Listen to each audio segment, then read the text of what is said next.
ਆਉਜ਼ੁबिल्लाहिमिनश्शैतानिर्रजीम बिस्मिल्लाहिर्रहमानिर्रहीम। ਅੱਜ ਅਸੀਂ ਸੂਰਤ ਆਲੇ ਇਮਰਾਨ ਦਾ 11ਵਾਂ ਰਕੂ ਸ਼ੁਰੂ ਕਰਾਂਗੇ। ਯਾ ਅਯੁਹੱਲਜ਼ੀਨਾ, ਐ ਲੋਗੋ, ਆਮਨੂ ਜਿਹੜੇ ਈਮਾਨ ਲਿਆਇਓ, ਤਕੁੱਲਾਹ, ਅੱਲਾਹ ਤਾਲਾ ਤੋਂ ਡਰੋ, ਹੱਕਾ, ਜਿਸ ਤਰ੍ਹਾਂ ਤੁਕਾਤੇ ਹੀ ਉਹਦੇ ਤੋਂ ਡਰਨੇ ਦਾ ਹੱਕ ਹੈ। ਵਲਾ, ਔਰ ਨਾ ਤਮੂਤੂ, ਨਾ ਤੁਸੀਂ ਮਰਨਾ, ਐਸਾ ਇੱਲਾ ਮਗਰ, ਵਾ ਅੰਤੁਮ, ਔਰ ਤੁਸੀਂ ਮੁਸਲਿਮੂਨਾ, ਮੁਸਲਮਾਨ ਹੋਵੋ।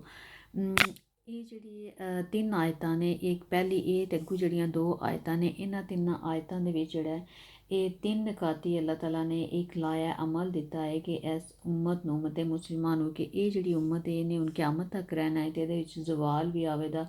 ਲੇਕਿਨ ਅੱਲਾਹ ਤਾਲਾ ਜਿਹੜੇ ਨੇ ਉਹ ਹਿੰਮਤ ਵਾਲੇ ਲੋਕ ਜਿਹੜੇ ਨੇ ਉਹ ਪੈਦਾ ਕਰਦੇ ਰਹਿੰਦੇ, ਜਿਸ ਤਰ੍ਹਾਂ ਮੁਜੱਦਦੀਨ ਨੇ, ਜਿਹੜੇ ਉਮਤ ਦੇ ਮੁਜੱਦਦੀਨ ਉਹ ਹਰ ਸਦੀ ਦੇ ਵਿੱਚ ਪੈਦਾ ਹੁੰਦੇ ਰਹਿੰਦੇ ਨੇ ਅਤੇ ਜਿਹੜੇ ਦੀਨ ਨੂੰ ਕਾਇਮ ਕਰਨ ਦੀ ਜਦੋਜਹਿਦ ਕਰਦੇ ਨੇ, ਅਤੇ ਉਹਦਾ ਲਾਇਆ ਅਮਲ ਉਹਦੇ ਇਹਨਾਂ ਤਿੰਨਾਂ ਆਇਤਾਂ ਦੇ ਵਿੱਚ ਅੱਲਾਹ ਤਾਲਾ ਨੇ ਦੱਸਿਆ। ਅਤੇ ਉਹਦੇ ਤੋਂ ਸਭ ਤੋਂ ਪਹਿਲੇ ਜਿਹੜੀ ਚੀਜ਼ ਹੁੰਦੀ ਹੈ ਉਹ ਕਿਰਦਾਰ ਸਾਜ਼ੀ ਹੁੰਦੀ ਹੈ। ਯਾਨੀ ਜਿਸ ਵਕਤ ਕੋਈ ਕੰਮ ਸ਼ੁਰੂ ਕਰਨਾ ਹੈ ਤਾਂ ਉਹ ਬੰਦਿਆਂ ਦੀ ਕਿਰਦਾਰ ਸਾਜ਼ੀ ਬਹੁਤ ਜ਼ਰੂਰੀ ਹੁੰਦੀ ਹੈ। ਔਰ ਉਹਦੇ ਵਿੱਚ ਸਭ ਤੋਂ ਪਹਿਲੀ ਚੀਜ਼ ਕਿਹੜੀ ਹੈ? ਅੱਤਕੁੱਲਾਹ, ਕਿ ਅੱਲਾਹ ਤਾਲਾ ਦੇ ਕੋਲੋਂ ਡਰਨਾ।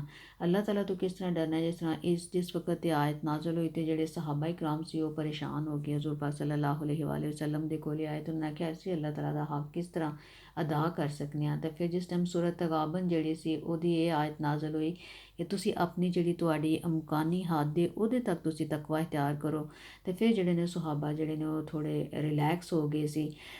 ਅਤੇ ਜਿਸ ਤਰ੍ਹਾਂ ਕਿਉਂਕਿ ਅਸੀਂ ਤਾਂ ਅੱਲਾਹ ਤਾਲਾ ਦਾ ਹੱਕ ਅਦਾ ਨਹੀਂ ਕਰ ਸਕਦੇ, ਲੇਕਿਨ ਅਸੀਂ ਆਪਣੀ ਕੋਸ਼ਿਸ਼ ਕਰ ਸਕਦੇ ਹਾਂ। ਔਰ ਇੱਥੇ ਉਹ ਹੀ ਜ਼ਿਕਰ ਹੈ ਕਿ ਆਪਣੀ ਕੋਸ਼ਿਸ਼ ਜਿਤਨੀ ਤੁਸੀਂ ਕਰ ਸਕਦੇ ਹੋ ਉਤਨਾ ਤੁਸੀਂ ਤਕਵਾ ਇਖਤਿਆਰ ਕਰੋ, ਅੱਲਾਹ ਤਾਲਾ ਤੋਂ ਡਰੋ। ਲੇਕਿਨ ਤੁਹਾਨੂੰ ਜਿਸ ਟਾਈਮ ਮੌਤ ਆਵੇ ਅਤੇ ਤੁਸੀਂ ਮੁਸਲਮਾਨ ਹੋਵੋ, ਯਾਨੀ ਕਿ ਇਸ ਹਾਲਤ ਵਿੱਚ ਤੁਹਾਨੂੰ ਮੌਤ ਆਉਣੀ ਚਾਹੀਦੀ ਹੈ ਕਿ ਤੁਸੀਂ ਮੁਸਲਮਾਨ ਹੋਵੋ, ਈਮਾਨ ਦੀ ਹਾਲਤ ਵਿੱਚ ਹੋਵੋ। ਸੋ ਇਹਦੇ ਵਿੱਚ ਇਸ ਆਇਤ ਦੇ ਵਿੱਚ ਪਹਿਲੀ ਚੀਜ਼ ਕਿਹੜੀ ਹੈ? ਕਿਰਦਾਰ ਸਾਜ਼ੀ, ਯਾਨੀ ਅੱਲਾਹ ਤਾਲਾ ਦੇ ਕੋਲੋਂ ਡਰਨਾ। ਤਾਂ ਦੂਸਰੀ ਚੀਜ਼ ਫਿਰ ਕਿਹੜੀ ਹੈ? ਵਅਤਸਿਮੂ, ਔਰ ਮਜ਼ਬੂਤੀ ਦੇ ਨਾਲ ਫੜ ਲਓ, ਬਿਹਬਲਿল্লাহি, ਅੱਲਾਹ ਤਾਲਾ ਦੀ ਰੱਸੀ ਨੂੰ, ਜਮੀਅਨ, ਸਾਰੇ ਦੇ ਸਾਰੇ, ਵਲਾ ਤਫਰਕੂ, ਔਰ ਆਪਸ ਦੇ ਵਿੱਚ ਫਿਰਕਾਬਾਜ਼ੀ ਨਾ ਕਰਨਾ। ਯਾਨੀ ਪਹਿਲੀ ਚੀਜ਼ ਅਗਰ ਕਿਰਦਾਰ ਸਾਜ਼ੀ ਹੈ ਤਾਂ ਦੂਸਰੀ ਚੀਜ਼ ਜਿਹੜੀ ਹੈ ਕਿ ਇਜਤਮਾਹੀਅਤ ਹੈ, ਕਿ ਜਿਸ ਵਕਤ ਅੱਲਾਹ ਦੀ ਰੱਸੀ ਨੂੰ ਮਜ਼ਬੂਤੀ ਦੇ ਨਾਲ ਫੜਨੇ ਦਾ, ਕਿ ਰੱਸੀ ਕਿਹੜੀ ਹੈ? ਅਤੇ ਬਹੁਤ ਸਾਰੀਆਂ ਜਿਹੜੀਆਂ ਹਦੀਸਾਂ ਨੇ ਉਹਦੇ ਵਿੱਚ ਵਾਜ਼ਿਹ ਜ਼ਾਹਿਰ ਹੁੰਦਾ ਹੈ ਕਿ ਜਿਹੜੀ ਇਹ ਰੱਸੀ ਹੈ ਇਹ ਕੁਰਾਨ ਪਾਕ ਹੈ। ਕੁਰਾਨ ਪਾਕ ਜਿਹੜਾ ਹੈ ਇਹਨੂੰ ਜਿਹੜਾ ਦਾ ਪੈਗਾਮ ਹੈ ਇਹਨੂੰ ਸਮਝਣਾ, ਇਹ ਜਿਹੜਾ ਫਿਰ ਇੱਕ ਜਿਹੜੀ ਬਾਸ਼ਊਰ ਲੋਕ ਹੁੰਦੇ ਨੇ ਜਿਨ੍ਹਾਂ ਨੂੰ ਅੱਲਾਹ ਤਾਲਾ ਨੇ ਫਹਿਮੋ ਫਰਾਸਤ ਦਿੱਤੀ ਹੁੰਦੀ ਹੈ, ਉਹਨਾਂ ਦੀ ਇੱਕ ਜਮਾਤ ਹੋਣੀ ਚਾਹੀਦੀ ਹੈ। ਉਹਨਾਂ ਦਾ ਇੱਕ ਨੁਕਤਾ ਨਜ਼ਰ ਇੱਕ ਹੁੰਦਾ ਹੈ, ਸੋਚ ਇੱਕ ਹੁੰਦੀ ਹੈ, ਮਕਸਦ ਇੱਕ ਹੁੰਦਾ ਹੈ। ਅਤੇ ਉਹ ਜਿਹੜਾ ਮਕਸਦ ਹੁੰਦਾ ਜਿਸ ਫਿਰ ਉਹ ਇੱਕ ਮਕਸਦ ਦੇ ਵਾਸਤੇ ਜਿਸ ਵਕਤ ਉਹ ਜਮ੍ਹਾਂ ਹੁੰਦੇ ਨੇ ਅਤੇ ਉਹ ਇਸ ਜਮਾਤ ਦਾ ਮਕਸਦ ਕੀ ਹੁੰਦਾ ਹੈ? ਕੁਰਾਨ ਨੂੰ ਸਮਝਣਾ, ਅੱਲਾਹ ਤਾਲਾ ਦੇ ਉਹ ਜਿਹੜਾ ਪੈਗਾਮ ਹੈ ਉਹਨੂੰ ਸਮਝਣਾ ਅਤੇ ਉਹਨੂੰ ਫਿਰ ਅੱਗੇ ਫੈਲਾਉਣਾ। ਵਲਾ ਤਫਰਕੂ, ਫਿਰ ਉਹਦੇ ਤੋਂ ਬਾਅਦ ਤੁਸੀਂ ਆਪਸ ਦੇ ਵਿੱਚ ਫਿਰਕਾਬਾਜ਼ੀ ਨਹੀਂ ਕਰਨੀ ਹੈ। ਵੀ ਹਜ਼ਰਤ ਅਬਦੁੱਲਾ ਬਿਨ ਮਸੂਦ ਜਿਹੜੇ ਨੇ ਉਹਨਾਂ ਤੋਂ ਰਵਾਇਤ ਹੈ ਕਿ ਹਜ਼ਰਤ ਅਲੀ ਨੇ ਫਰਮਾਇਆ ਸੀ ਕਿ ਅੱਲਾਹ ਤਾਲਾ ਦੀ ਜਿਹੜੀ ਰੱਸੀ ਹੈ ਉਹ ਮਜ਼ਬੂਤ ਹੈ, ਜਿਹੜੀ ਅਸਮਾਨਾਂ ਔਰ ਜ਼ਮੀਨਾਂ ਦੇ ਦਰਮਿਆਨ ਦੇ ਵਿੱਚ ਜਿਹੜੀ ਹੈ ਉਹ ਤਨੀ ਹੋਈ ਹੈ। ਯਾਨੀ ਇਸ ਰੱਸੀ ਤੋਂ ਮੁਰਾਦ ਜਿਹੜਾ ਹੈ ਉਹ ਜ਼ਿਆਦਾਤਰ ਕੁਰਾਨ ਪਾਕ ਲਿੱਤਾ ਜਾਂਦਾ ਹੈ। ਵਜ਼ਕੁਰੂ, ਅਤੇ ਤੁਸੀਂ ਯਾਦ ਕਰੋ, ਨਿਅਮਤ ਅੱਲਾਹੀ, ਅੱਲਾਹ ਤਾਲਾ ਦੀਆਂ ਨਿਅਮਤਾਂ ਨੂੰ, ਅਲੈਕੁਮ, ਜਿਹੜੀਆਂ ਉਹਨੇ ਤੁਹਾਡੇ ਉੱਤੇ ਕੀਤੀਆਂ ਨੇ, ਇਸ ਕੁੰਤੁਮ ਆਦਵਾਨ, ਜਿਸ ਵਕਤ ਤੁਸੀਂ ਆਪਸ ਦੇ ਵਿੱਚ ਦੁਸ਼ਮਣ ਸੀ, ਫਅੱਲਫ, ਅਤੇ ਉਹਨੇ ਡਾਲ ਦਿੱਤੀ ਤੁਹਾਡੇ ਬੈਨਾ ਕੁਲੂਬਿਕੁਮ, ਤੁਹਾਡੇ ਦਿਲਾਂ ਦੇ ਵਿੱਚ ਜਿਹੜੀ ਹੈ ਮੁਹੱਬਤ ਪਾ ਦਿੱਤੀ। ਫਅਸਬਹਤੁਮ ਬਿਨਿਅਮਤਿ, ਅਤੇ ਫਿਰ ਅੱਲਾਹ ਤਾਲਾ ਦੀ ਜਿਹੜੀ ਨਿਅਮਤ ਹੈ ਉਹਦੇ ਨਾਲ ਤੁਸੀਂ ਇਖਵਾਨਨ, ਭਾਈ ਬਣ ਗਏ। ਯਾਨੀ ਜਿਸ ਵਕਤ ਇੱਥੇ ਇਨਸਾਰ ਦਾ ਜ਼ਿਕਰ ਹੋ ਰਿਹਾ ਹੈ ਕਿ ਜਿਸ ਵਕਤ ਅੱਲਾਹ ਤਾਲਾ ਨੇ ਉਹਨਾਂ ਨੂੰ ਆਪਸ ਵਿੱਚ ਇੱਕ ਦੂਸਰੇ ਦਾ ਭਾਈ ਬਣਾ ਦਿੱਤਾ ਸੀ। ਵਕੁੰਤੁਮ, ਔਰ ਤੁਸੀਂ ਅਲਾ ਸ਼ਿਫਾ ਹੁਫਰਤਿਨ, ਕਿ ਤੁਸੀਂ ਅੱਗ ਦੇ ਜਿਹੜੇ ਗੜੇ ਦਾ ਉਹ ਕਿਨਾਰਾ ਹੈ, ਮਿਨਨ ਨਾਰੀ, ਅੱਗ ਦੇ ਗੜੇ ਦਾ ਕਿਨਾਰਾ, ਉੱਥੇ ਤੁਸੀਂ ਖੜੇ ਸੀ। ਫਨ ਕਾਜ਼ਾਕੁਮ, ਅਤੇ ਅੱਲਾਹ ਤਾਲਾ ਨੇ ਜਿਹੜਾ ਤੁਹਾਨੂੰ ਬਚਾ ਲਿਆ, ਮਿਨਹਾ, ਯਾਨੀ ਕਿ ਅੱਲਾਹ ਤਾਲਾ ਨੇ ਤੁਹਾਨੂੰ ਉਹਦੇ ਵਿੱਚੋਂ ਡਿੱਗਣੇ ਤੋਂ ਬਚਾ ਲਿਆ। ਕਜ਼ਾਲਿਕਾ, ਇਸੇ ਤਰ੍ਹਾਂ ਯੁਬੈਯਿਨੁੱਲਾਹੂ, ਅੱਲਾਹ ਤਾਲਾ ਬਿਆਨ ਕਰਦੇ ਨੇ, ਲਕੁਮ, ਤੁਹਾਡੇ ਵਾਸਤੇ, ਆਯਾਤਿਹੀ, ਨਿਸ਼ਾਨੀਆਂ, ਲਅੱਲਕੁਮ, ਤਾਂ ਕਿ ਤੁਸੀਂ ਤਹਤਦੂਨ, ਹਦਾਇਤ ਪਾਓ। ਯਾਨੀ ਕਿ ਅੱਲਾਹ ਤਾਲਾ ਜਿਹੜੇ ਨੇ ਉਹ ਤੁਹਾਨੂੰ ਇਸ ਵਾਸਤੇ ਆਪਣੀਆਂ ਨਿਸ਼ਾਨੀਆਂ ਦੱਸਦੇ ਨੇ ਕਿ ਤੁਸੀਂ ਇਹਨਾਂ ਸਾਰੀਆਂ ਨਿਸ਼ਾਨੀਆਂ ਤੋਂ ਹਦਾਇਤ ਪਾਓ। ਔਰ ਅਗਲਾ ਜਿਹੜਾ ਹੈ ਵੱਲ ਤਕੁਨ, ਅਤੇ ਫਿਰ ਤੁਹਾਡੇ ਵਿੱਚੋਂ ਮਿਨਕੁਮ ਉਮਤੁਨ, ਕਿ ਤੁਹਾਡੇ ਵਿੱਚੋਂ ਇੱਕ ਐਸੀ ਜਮਾਤ ਹੋਵੇ ਜੀ। ਯਾਨੀ ਕਿ ਉੱਤੇ ਜਿਸ ਟਾਈਮ ਜਿਹੜੀਆਂ ਦੋ ਆਇਤਾਂ ਨੇ ਇਹਦੇ ਵਿੱਚ ਪਹਿਲੀ ਚੀਜ਼ ਕਿਰਦਾਰ ਸਾਜ਼ੀ, ਔਰ ਦੂਸਰੀ ਜਿਹੜੀ ਹੈ ਕਿ ਆਪਸ ਦੇ ਵਿੱਚ ਇਤਫਾਕ ਔਰ ਇਤਿਹਾਦ। ਔਰ ਤੀਸਰੀ ਚੀਜ਼ ਜਿਹੜੀ ਹੈ ਕਿ ਇਹਨਾਂ ਤੋਂ ਬਾਅਦ ਜਿਹੜੀ ਇੱਕ ਜਮਾਤ ਫਿਰ ਤਿਆਰ ਹੋਵੇਗੀ ਤੁਹਾਡੇ ਵਿੱਚੋਂ, ਉਮਤਨ, ਜਿਹੜੀ ਇੱਕ ਜਮਾਤ ਕੀ ਕਰੇ ਦੀ, ਯਦਊਨਾ ਇਲਲ ਖੈਰ, ਉਹ ਤੁਹਾਨੂੰ ਨੇਕੀ ਦੀ ਤਰਫ ਜਿਹੜਾ ਬੁਲਾਏ ਦੀ, ਵਯਾਮਰੂਨਾ, ਔਰ ਹੁਕਮ ਦੇ ਦੀ ਤੁਹਾਨੂੰ ਬਿਲਮਾਰੂਫ, ਅੱਛੇ ਕੰਮਾਂ ਦਾ, ਵਯਨਹੂਨ ਰੋਕੇ ਦੀ ਤੁਹਾਨੂੰ ਅਨਿਲ ਮੁਨਕਰ ਬੁਰਾਈ ਦੇ ਉੱਤੋਂ। ਯਾਨੀ ਕਿ ਇਹਨਾਂ ਤੀਸਰਾ ਫਿਰ ਕੀ ਹੋਵੇਗਾ ਕਿ ਤੁਹਾਡੇ ਵਿੱਚ ਇੱਕ ਜਮਾਤ ਹੋਵੇਗੀ, ਜਿਹੜੀ ਜਮਾਤ ਜਿਹੜੀ ਹੈ ਉਹਦਾ ਮਕਸਦ ਕੀ ਹੋਵੇਗਾ ਕਿ ਅੱਲਾਹ ਤਾਲਾ ਦੀ ਤਰਫ ਉਹ ਤੁਹਾਨੂੰ ਬੁਲਾਏ ਦੀ, ਨੇਕੀ ਦੀ ਤਰਫ ਤੁਹਾਨੂੰ ਬੁਲਾਏ ਦੀ, ਉਹ ਤੁਹਾਨੂੰ ਨੇਕੀ ਦਾ ਹੁਕਮ ਦੇ ਦੀ ਔਰ ਤੁਹਾਨੂੰ ਬੁਰਾਈ ਤੋਂ ਰੋਕੇ ਦੀ। ਇਹਦੇ ਵਿੱਚ ਇਸ ਜਮਾਤ ਦੇ 3 ਕੰਮ ਹੁੰਦੇ, ਯਾਨੀ ਖੈਰ ਦੀ ਦਾਵਤ ਕਰਨਾ, ਨਹੀਂ ਅਨਿਲ ਮੁਨਕਿਰ ਕਰਨਾ ਔਰ ਹੁਕਮ ਦੇਣਾ ਨੇਕੀ ਦਾ, ਅਮਰ ਬਿਲ ਮਾਰੂਫ ਦਾ ਹੁਕਮ ਦੇਣਾ। ਇਹਦੇ ਵਿੱਚ ਨਬੀ ਅਕਰਮ ਸੱਲੱਲਾਹੁ ਅਲੈਹਿ ਵਸੱਲਮ ਅਬੂ ਸਈਦ ਹਜ਼ਰੀ ਦੇ ਨਾਲ ਰਵਾਇਤ ਹੈ ਕਿ ਤੁਹਾਡੇ ਵਿੱਚੋਂ ਜੋ ਵੀ ਕੋਈ ਬੁਰਾਈ ਨੂੰ ਦੇਖੇ ਤਾਂ ਉਹਨੂੰ ਤਾਕਤ ਦੇ ਨਾਲ ਰੋਕੇ। ਅਗਰ ਤਾਕਤ ਦੇ ਨਾਲ ਤੁਸੀਂ ਨਹੀਂ ਰੋਕ ਸਕਦੇ ਉਹਨੂੰ, ਤਾਂ ਫਿਰ ਤੁਸੀਂ ਜ਼ਬਾਨ ਦੇ ਨਾਲ ਉਹਨੂੰ ਬੁਰਾ ਭਲਾ ਕਹੋ। ਅਗਰ ਜ਼ਬਾਨ ਦੇ ਨਾਲ ਵੀ ਨਹੀਂ ਕਰ ਸਕਦੇ ਤਾਂ ਫਿਰ ਤੁਸੀਂ ਦਿਲ ਦੇ ਵਿੱਚ ਜਿਹੜਾ ਹੈ ਉਹ ਬੁਰਾਈ ਦੇ ਬਾਰੇ ਵਿੱਚ ਤੁਹਾਡੇ ਦਿਲ ਦੇ ਵਿੱਚ ਨਫ਼ਰਤ ਮੌਜੂਦ ਹੋਣੀ ਚਾਹੀਏ। ਹਾਂ, ਇਹ ਜਿਹੜਾ ਕਿ ਕਮਜ਼ੋਰ ਜਿਹੜਾ ਈਮਾਨ ਹੈ ਉਹਦੀ ਨਿਸ਼ਾਨੀ ਹੈ, ਲੇਕਿਨ ਫਿਰ ਵੀ ਤੁਹਾਡੇ ਦਿਲ ਦੇ ਵਿੱਚ ਬੁਰਾਈ ਤੋਂ ਨਫ਼ਰਤ ਜਿਹੜੀ ਹੈ ਮੌਜੂਦ ਹੋਣੀ ਚਾਹੀਦੀ ਹੈ।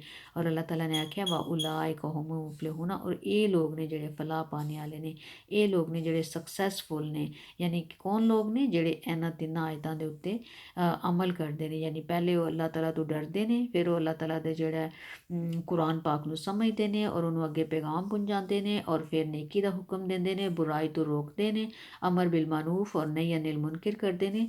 ਔਰ ਇਹ ਲੋਕ ਨੇ these people who are successful ਨੇ, ਇਹ ਲੋਕ ਨੇ ਜਿਹੜੇ ਫਲਾਹ ਪਾਣੇ ਵਾਲੇ ਨੇ, ਇਹ ਲੋਕ ਨੇ ਜਿਹੜੇ ਕਾਮਯਾਬ ਨੇ। ਤੇ ਅੱਲਾਹ ਤਾਲਾ ਸਾਨੂੰ ਵੀ ਇਹਨਾਂ ਲੋਕਾਂ ਦੇ ਵਿੱਚ ਸ਼ਾਮਲ ਕਰ ਲੇ, ਆਮੀਨ। ਵਲਾ ਤਕੂਨੂ, ਔਰ ਨਾ ਤੁਸੀਂ ਹੋ ਜਾਇਓ ਕੱਲਾ ਜਿਨ੍ਹਾਂ ਉਹਨਾਂ ਲੋਕਾਂ ਦੀ ਤਰ੍ਹਾਂ ਤਫਰਕੂ, ਜਿਨ੍ਹਾਂ ਨੇ ਤਫਰਕਾਬਾਜ਼ੀ ਕੀਤੀ ਆਪਸ ਵਿੱਚ, ਵਕਤ ਤਾਲਫ ਇਖਤਲਾਫ ਕੀਤਾ, ਮਿੰਬਾਦ ਇਹਦੇ ਤੋਂ ਬਾਅਦ ਕਿ ਮਾ ਜਾਹੁਮੁਲ ਬੈਯਿਨਾਤੁ, ਜੋ ਕੁਛ ਉਹਨਾਂ ਦੇ ਕੋਲੇ ਵਾਜ਼ਿਹ ਨਿਸ਼ਾਨੀਆਂ ਆ ਗਈਆਂ ਨੇ। ਵਾ ਉਲਾਇਕਾ, ਔਰ ਇਹ ਲੋਕ ਨੇ ਲਹੁਮ ਉਹਨਾਂ ਦੇ ਵਾਸਤੇ ਅਜ਼ਾਬ ਨਜ਼ੀਮ, ਅਜ਼ਾਬ ਹੈ ਦਰਦਨਾਕ। ਯਾਨੀ ਕਿ ਤਫਰਕਾਬਾਜ਼ੀ ਔਰ ਇਖਤਲਾਫ ਦਾ ਜਿਹੜਾ ਉਹਨੂੰ ਅੱਲਾਹ ਤਾਲਾ ਨੇ ਸਖਤ ਨਾਪਸੰਦ ਕੀਤਾ। ਔਰ ਅੱਲਾਹ ਤਾਲਾ ਕਹਿੰਦੇ ਨੇ ਕਿ ਜਿਹੜੇ ਲੋਕ ਜਿਨ੍ਹਾਂ ਦੇ ਕੋਲੇ ਵਾਜ਼ਿਹ ਨਿਸ਼ਾਨੀਆਂ ਆ ਚੁੱਕੀਆਂ ਨੇ ਉਹਦੇ ਤੋਂ ਬਾਅਦ ਜਿਹੜੇ ਇਖਤਲਾਫ ਕਰਦੇ ਨੇ ਉਹਨਾਂ ਦੇ ਵਾਸਤੇ ਦਰਦਨਾਕ ਅਜ਼ਾਬ ਹੈ। ਯੌਮਾ, ਜਿਸ ਦਿਨ ਤਬਯੱਦੂ ਵਜੂਹੁਮ, ਜਿਸ ਵਕਤ ਕੁਛ ਚਿਹਰੇ ਨੇ ਜਿਹੜੇ ਉਹ ਸਫੇਦ ਹੋਵਣਦੇ, व तस्वद्दु वजूहुन, ਕੁਛ ਚਿਹਰੇ ਜਿਹੜੇ ਨੇ ਸਿਆਹ ਹੋਵਣਦੇ, ਯਾਨੀ ਕਿ ਕਿਆਮਤ ਵਾਲੇ ਦਿਨ। ਫਅੰਮਾ ਅੱਲਜ਼ੀਨਾ, ਤੇ ਜਿਨ੍ਹਾਂ ਲੋਕਾਂ ਦੇ ਅਸਵਦਤ ਵਜੂਹੁਮ, ਜਿਨ੍ਹਾਂ ਦੇ ਚਿਹਰੇ ਜਿਹੜੇ ਨੇ ਉਹ ਸਿਆਹ ਹੋਵਣਦੇ, ਕਾਲੇ ਹੋਵਣਦੇ, ਆ ਕਫਰਤੁਮ, ਤੇ ਉਹਨਾਂ ਨੇ ਕੁਫਰ ਕੀਤਾ ਬਾਦ ਈਮਾਨਕੁਮ, ਈਮਾਨ ਤੋਂ ਬਾਅਦ ਉਹਨਾਂ ਨੇ ਕੁਫਰ ਕੀਤਾ ਹੋਵੇਗਾ, ਤੇ ਫਜ਼ੂਕੁਲ ਅਜ਼ਾਬ, ਤੇ ਉਹ ਫਿਰ ਅਜ਼ਾਬ ਦਾ ਜਿਹੜਾ ਉਹ ਮਜ਼ਾ ਚੱਖਣ ਦੇ, ਬਿਮਾ ਕੁੰਤੁਮ ਤਕਫੁरून, ਜਿਹੜਾ ਤੁਸੀਂ ਕੁਫਰ ਕਰਦੇ ਰਹੋ ਉਹਦੇ ਬਦਲੇ ਤੁਸੀਂ ਹੁਣ ਅਜ਼ਾਬ ਚੱਖੋ। व अम्मा अल्लज़ीना, और जिन्हें लोगों के अबयद चेहरे जड़े ने सफ़ेद होवंदे, वजूहुम उन्हां दे चेहरे, फ़फ़ी रहमतिल्लाहि, ते ओह अल्लाह ताला दी रहमत दे विच होवंदे, हुम फ़िहा खालिदून, और उसे रहमत दे विच हमेशा रोवंदे। दिल का ए आयातुल्लाहि, अल्लाह ताला दी आयतां ने, ए नबी अकरम सल्लल्लाहु अलैहि वसल्लम, ए अल्लाह ताला दी आयतां ने, नतलूहा, असी पढ़ के सुनाने अलैका, तुहाडे उत्ते बिल हक़ी, हक दे नाल, जिहड़े असी तुहानूं हक दे नाल ये आयतां जिहड़े ने सुनाने। वमल्लाहु, अल्लाह ताला यरीदु, इरादा जिहड़े ने नहीं करदे है वे जुल्मन, जुल्म दा, लिल आलमीन, दुनिया दे उत्ते अल्लाह ताला जिहड़े ने ਉਹ ਜ਼ੁਲਮ ਦਾ ਕਿਸੇ ਉੱਤੇ ਇਰਾਦਾ ਨਹੀਂ ਕਰਦੇ।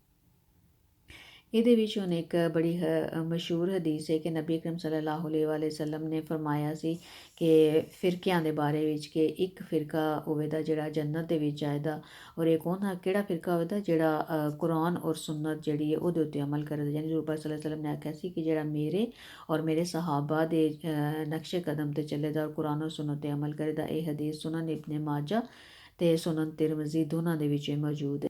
ਵਲਿਲਾਹੀ, ਔਰ ਅੱਲਾਹ ਤਾਲਾ ਦੇ ਵਾਸਤੇ ਮਾਂ ਜੋ ਫਿਸ ਸਮਾਵਾਤੀ, ਅਸਮਾਨਾਂ ਦੇ ਵਿੱਚ, ਵ ਮਾਂ ਫਿਲ ਅਰਦੀ, ਜੋ ਕੁਝ ਜ਼ਮੀਨ ਦੇ ਵਿੱਚ ਔਰ ਜੋ ਕੁਝ ਅਸਮਾਨ ਦੇ ਵਿੱਚ, ਸਾਰਾ ਕੁਝ ਅੱਲਾਹ ਤਾਲਾ ਦੇ ਵਾਸਤੇ ਵਾ ਇਲੱਲਾਹੀ, ਔਰ ਅੱਲਾਹ ਤਾਲਾ ਦੀ ਤਰਫ ਤੁਰਜਾਉਲ ਅਮੂਰ, ਸਾਰੇ ਜਿਹੜੇ ਕੰਮ ਨੇ, ਸਾਰੇ ਮਾਮਲੇ ਜਿਹੜੇ ਨੇ ਉਹ ਅੱਲਾਹ ਤਾਲਾ ਦੀ ਤਰਫ ਜਿਹੜੇ ਨੇ ਉਹ ਲੁਟਾਏ ਜਾਂਦੇ।